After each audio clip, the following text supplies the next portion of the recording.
We're going to start lab 12 on our BJT amplifier. Specifically, we're looking at what's called a common emitter amplifier. What that means is that the emitter side is common to both the input and the output. When I take a look at this amplifier, I want to notice a couple things. I have an input that's a function generator. We'll connect at the end. You can imagine this being something like, say, a microphone or an input from a sensor, any analog sensor that comes in. That AC signal will come in, travel across the capacitor, but the capacitor will block any DC. It will come into here, it'll be amplified, it'll go out the other capacitor, which will also block DC. The voltage will be bigger and it will be inverted. That's what our common emitter does. In fact, our common emitter should produce an output that's roughly the collector resistor over the emitter resistor, so 10 over 1 in this case, about 10 times bigger, and we say actually minus 10 because it will be inverted. Now, for setting this up and doing the DC analysis, which is the first part of the lab we're going to do, we can completely disregard our input here. We can even leave these capacitors off to make it easier. And while it shows a speaker here, we won't connect to the speaker. We'll just connect to the oscilloscope when we do this. But we'll do that in a later video even, show you how to set the AC part up. So to set this up to work for DC, we just need to put the transistor, it's our 2N3904, BJT, and these four resistors in. So the first thing you'll do is you'll go over to page 2.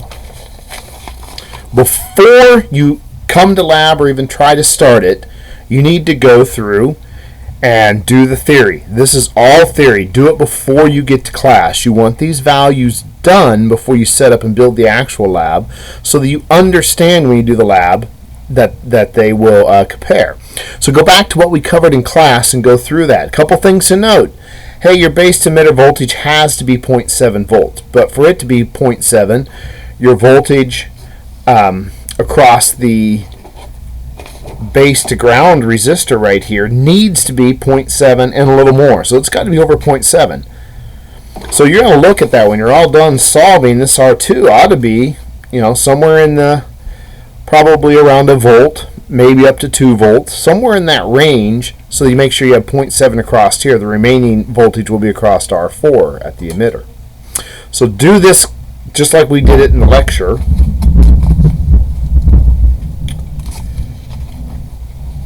Then you'll come over here and it's time to build it. Same schematic again to show you what the circuit looks like.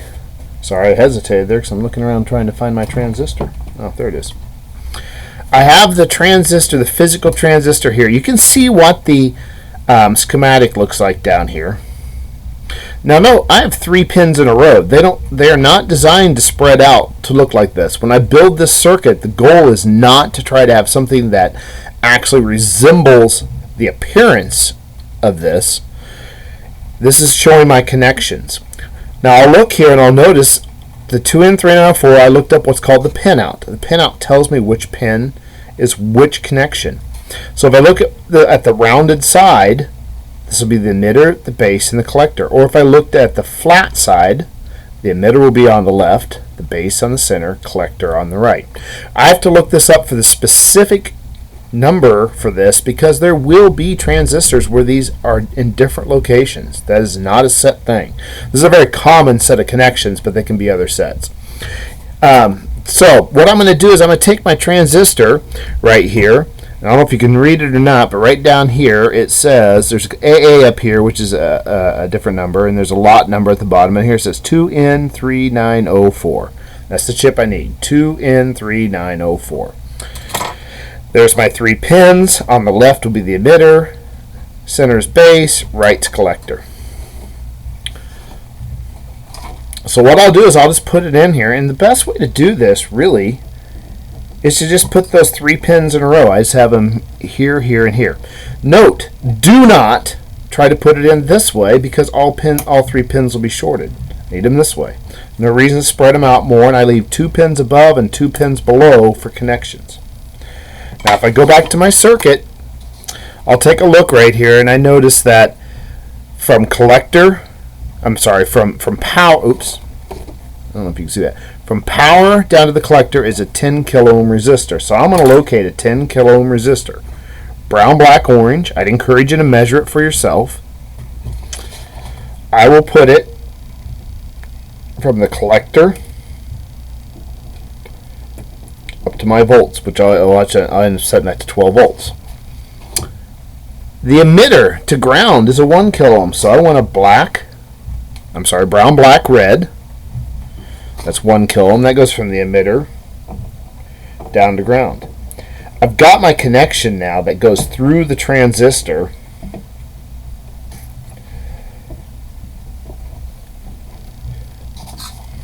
comes in at power, goes through the resistor, into the collector, through the transistor, and out the emitter to ground.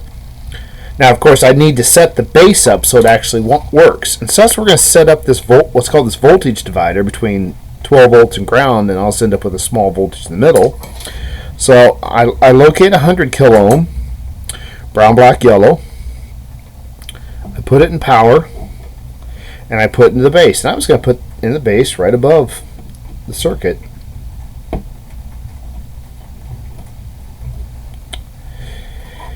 And then I locate another 10K,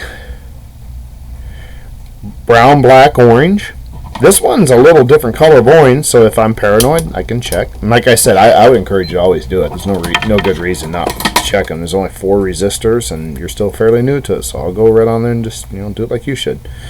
So 9.91 kilo ohms is 10 kilo ohms. And we're told that that goes from the base down to ground.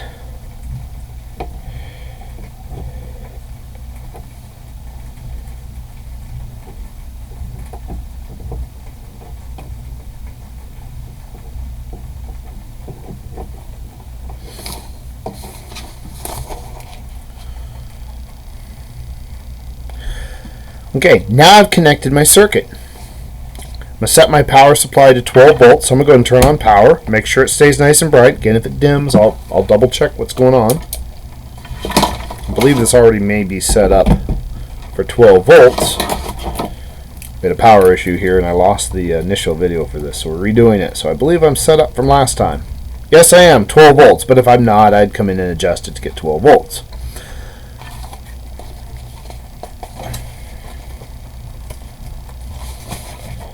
Now I'm going to come out and fill this identical set of tables as what I did before, and I want to make sure they match my theory.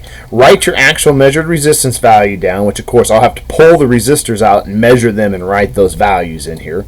Then go in and measure your voltage. So R1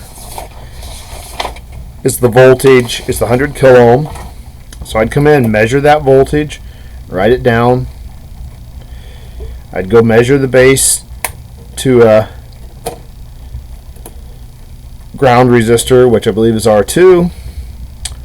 R3 is the collector. So I go measure each one of these, and I'll go write them down. When it's time to go to the second table, the first one I'm asked is the base to emitter. And this might be the very first one I do because to make sure that my transistor is hooked up and running correctly. It's really hard to get on the little leads of the transistor, so it's probably easiest to get the resistor leads going directly into it because those will be shorted to the transistor. Speaking of shorted, be careful you don't push these resistor leads together. That's where some issues come up. I say in theory it's 0.7 volts. Here I can reach 0.648 volts, pretty close. So that's my base to emitter.